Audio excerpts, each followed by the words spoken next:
Hello foodies, welcome back to another episode of Crave GFL. Today we're in the Florida Everglades, the largest subtropical wilderness in the United States spanning over 700 square miles. Sawgrass Recreational Park is known for its thrilling airboat rides. You skim across the top of the water 30 to 40 miles per hour while taking in breathtaking sights and spotting wildlife at every turn. You can even interact with some of the animals in their educational exhibits. All that adventure can make you work up an appetite. Luckily, this is one of the few places where you can get a local delicacy, grilled gator bites. I'm headed to meet my buddy Gator Tim to learn a little more about this ecological wonder and maybe take my taste buds on an adventure. Gator Tim. Hey, what's happening, Blue? The man, the myth, the legend. How are you, brother? Pretty good. I'm super excited for today, but before that, you have been around for a while here, right? Yeah, actually our family has owned and operated the park for the last 12 and a half years. Out of our 42 plus employees, about 14 of us are actually somehow related. How many of those family members are alligators? Only one or two. Okay, cool. Well, I heard it's a speedy ride, so I brought some safety. Absolutely, man. You're up. And yeah, let's do it, man. I'm ready. For sure, man. Let's go. If you've never taken an airboat ride, you are missing out. This is one of the funnest experiences you could ever have. Hey, look at that, man. There's about an 8-foot alligator sitting right there. That's great. And what do you know? Right off the bat, Gator Tim was able to spot an 8-foot alligator. All around, all the time. He told me this prehistoric looking creature could be around 15 to 20 years old. And I'm just looking for any signs of movement.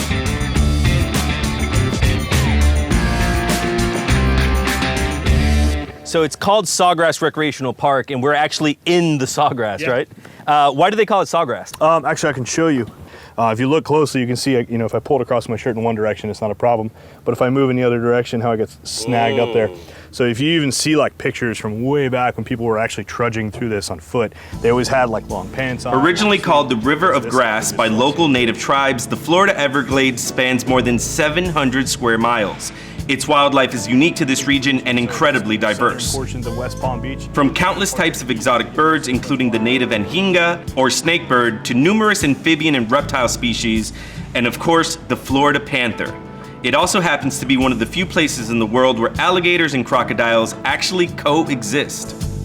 Basically, our goal is a little bit of education and a little bit of knowledge about an area while you're also having a good time, having fun, getting the wind in your hair, getting disconnected from the hustle and bustle and the stresses of daily life, but also the importance of not only how important this ecosystem is, but in order to protect other ecosystems and to kind of change, some people in fact, to kind of change their way of thinking a little bit and like realize that it's just an ugly swamp, and then you realize it's actually quite beautiful out here and also ecologically hugely important. So now that we've gotten to see some of the animals and the wildlife in a natural area, we actually have a lot of rescued animals and kind of a sanctuary back at our facility. So if you want, we'll cruise on back and I can show you around some of the animals there. That sounds great. Let's do it. Let's go.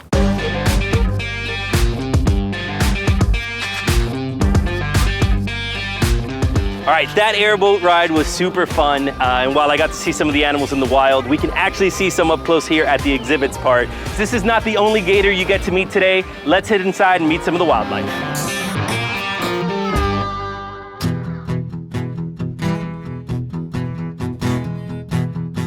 He likes to eat more than I do.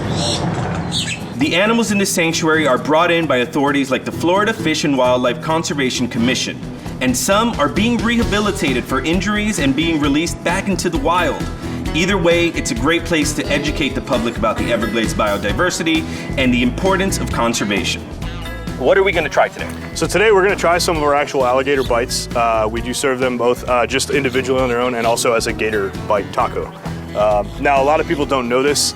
They feel like, okay, you have alligators and you rescue animals, how can you then also eat them? So as of the 1960s... Up until the early 70s, alligators were being overhunted here at an alarming rate. High demand for their skin made it a lucrative business, and their numbers began dwindling. With the passing of the Endangered Species Act of 1973, these amazing creatures were put on the endangered species list. But this did not stop the poaching due to the value of their skin. In an effort to counter this, local entrepreneurs, farmers, and ecologists came up with a more sustainable and legal alligator farming industry, which drastically brought down the value of wild alligators. The good news, alligators are no longer endangered. The entirety of the United States, of Florida, to now close to almost 2 million alligators found in Florida. So the possibility of other animals now recovering, there's actually a lot of research going into this kind of farming for the meat and things like that for certain animals to try to recover the wild population. And so one of the things that you can get obviously while in South Florida, just like if you were up north, you eat venison or rabbit, you might eat down here alligator or frog leg, something like that. I'm ready to eat the dish named after you. Let's go, brother. Let's go. It's been a super fun time here at Sawgrass Recreational Park, but we're at my favorite part. We're at the Gator Grill. Yeah. And the specialty here is gator. Of course, yeah. So we have like a gator sampler, basically, where if people just want to try a bite or two, it comes with about 10 to 12 pieces. We also have a gator taco, so I'll have you try that. We throw some coleslaw in there. And then also we're known for our pork. You know, we cook it for 3 to 4 hours. We've got a nice pulled, shredded up, nice and tender. A little bit of secret sauce in there, a little barbecue in there. All right. And we throw that with some coleslaw on a nice toasted bun for you. So we'll have you try some of that as well. Sounds good to me, brother. Awesome. So we're gonna do an order of the gator bites. No problem. We're gonna do an order of the gator tacos, and also a gator of the order of the pulled pork sandwich. Gator bites, gator taco, pork sandwich.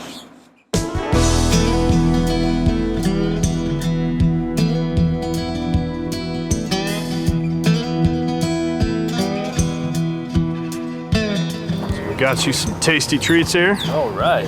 So we got here, you got your gator tacos. Nice. You got your pulled pork sandwich. Probably recommend just go with the straight gator first. All right. And try it in a taco. Dice it up, a little bit of blackening seasoning and flour on top, throw it on the flat top, grill it. No frying, no batter, nothing. Just let the gator talk for itself. Right. And then the sauce there, you can try it both ways, with and without. The sauce is kind of what we call a sawgrass sauce. It's a sriracha mayo kind of combo there. Nice. And of course a little love. So dig in, man. All right, join me for a bite, please. Absolutely, man. I'm not even using the fork. Yeah, you don't need a fork. Yeah, we're in the wilderness. Good stuff. And there is a misconception that gator is usually going to be really tough, but this is super tender. Is there something in the technique you guys do? It's just not overcooking it. So the problem when you ball it up in dough and then fry it is it comes out like a hockey puck because you are way overcooking it. You cook it just long enough to make it safe to eat, but you want to keep it on the kind of the medium side. It does have a bit of a bite to it, like a steak or like a tougher gator fish. This right here is like your typical sample, and for like a family of 4 or 5, it's enough for each person to try it. Yeah. Just say they ate it. Someone who actually wants a meal though, we go with the tacos here, so I'll slide this out of the way. So the taco, same exact cooking style, a little bit of coleslaw on there, a little lemon squeeze there, and of course the drizzle of the sauce on top. Nice. So your best bet there is just to dig in, man. It's a little messy, so. All right. And there's 2 tacos here, brother. Come on. Yeah, man, for sure. Come on, come on. Join in here. All right, yeah, cheers.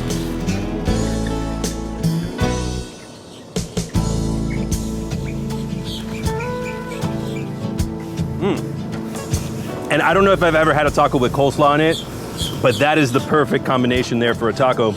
You have nice chunks of gator, and then that sauce again, it's that same sauce? Yeah.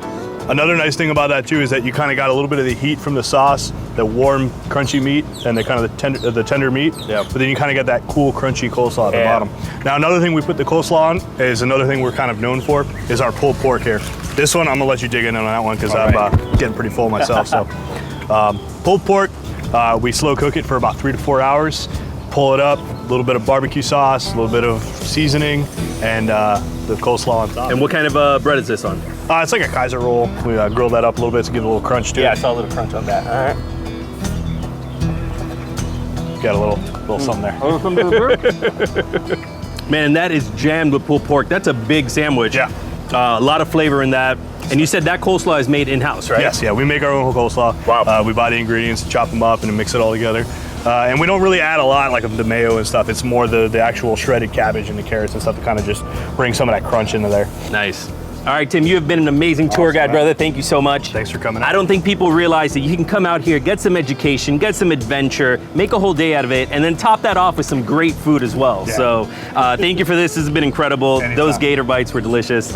And thank you guys for tuning in to Crave GFL. Tune in for new episodes on the Crave GFL channel and visit lauderdale.tv. We'll see you next time.